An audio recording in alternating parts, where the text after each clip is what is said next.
ভাই যদি বোনের হক নষ্ট করে অথবা ভাই হয়ে ভাইয়ের হক যদি কেউ নষ্ট করে, কম পক্ষে 5টি বিপদ, 5টি শাস্তি তার হবেই। নবীজি বলেছেন এই 5টি শাস্তি অবধারিত, তার হবেই হবে, এতে কোনো সন্দেহ নাই। প্রথম নম্বর বিপদ, প্রথম নম্বর শাস্তি হলো আল্লাহ তাকে জান্নাত দিবে না, তার জন্য জান্নাত একেবারে হারাম হয়ে যাবে, কারণ সে আত্মীয়তার সম্পর্ক ছিন্ন করে। আর নবীজি বলেছেন যে ব্যক্তি আত্মীয়তার সম্পর্ক ছিন্ন করে, মুসলিম শরীফে বর্ণনায় আল্লাহ পাক তার জন্য জান্নাত একেবারে হারাম করে দেয়, ওর জন্য জান্নাত কোনোদিনই সে প্রবেশ করতে পারবে না। এজন্য আত্মীয়তার সম্পর্ক ছিন্ন করা যাবে না। মানে আপনি যখন আপনার বোনকে ফাঁকি দিবেন, ভাইকে ফাঁকি দিবেন, অটোমেটিক আপনি তার সাথে আত্মীয়তার সম্পর্ক ছিন্ন করে ফেললেন, আর যার কারণে আপনার জন্য জান্নাত হারাম হয়ে যাচ্ছে। 2 নম্বরে, এই জুলুমের প্রতিশোধ আপনার সেই মাজলুম ব্যক্তিটা কিয়ামতের ময়দানে নিজের হাতে গ্রহণ করবে।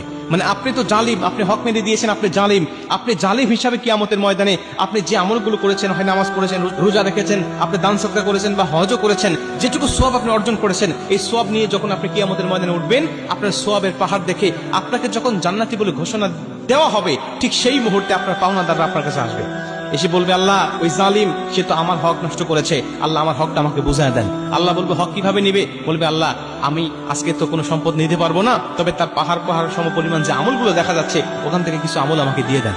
তখন আল্লাহ সেখান থেকে আমলের পাহাড় তার আমল নামায় দিয়ে দিবে। এরপরে আরো লোক আসতে থাকবে, পাওনাদার আসতে থাকবে, একে একে আল্লাহ দিবে, তার আমল নামা একবারে শূন্য। নবীজি বলে এরপরেও মানুষ আসতেই থাকবে, কিন্তু তার আর কোনো আমল নাই। আল্লাহ বলবে, এখন আর কি নিবে বলো, তার তো আমল নাই, সব শেষ হয়ে গেছে। পাওনাদাররা বলতে থাকবে, আল্লাহ তার আমল না থাকলে কি হবে, আমাদের তো গুনাহ আছে, আমাদের এই গুনাহটা তার আমল নামায় চাপায় দেয়। নবীজি বলেন, এই লোকটা জান্নাতে যাওয়ার কথা ছিল, কিন্তু শুধু মানুষের হক নষ্ট করার কারণে তার পাওনাদাররা তার কাছ থেকে সব সওয়াবগুলো নিয়ে চলে গেল, এখন সে জাহান্নামী হয়ে যাবে বা সে জাহান্নামে চলে যাবে। এজন্য পাওনাদাররা আপনার নিজের হাতে প্রতিশোধ নিবে, দুনিয়াতে না পারলে কিয়ামতের ময়দানে নেবে। 3 নম্বরে, হারাম খাওয়ার শামিল হবে। মানে আপনি যে মানুষের হকটা নষ্ট করেছেন, আপনি মানে নিজে ভক্ষণ করতেছেন, এটা আপনি হারাম খাচ্ছেন। আর হারাম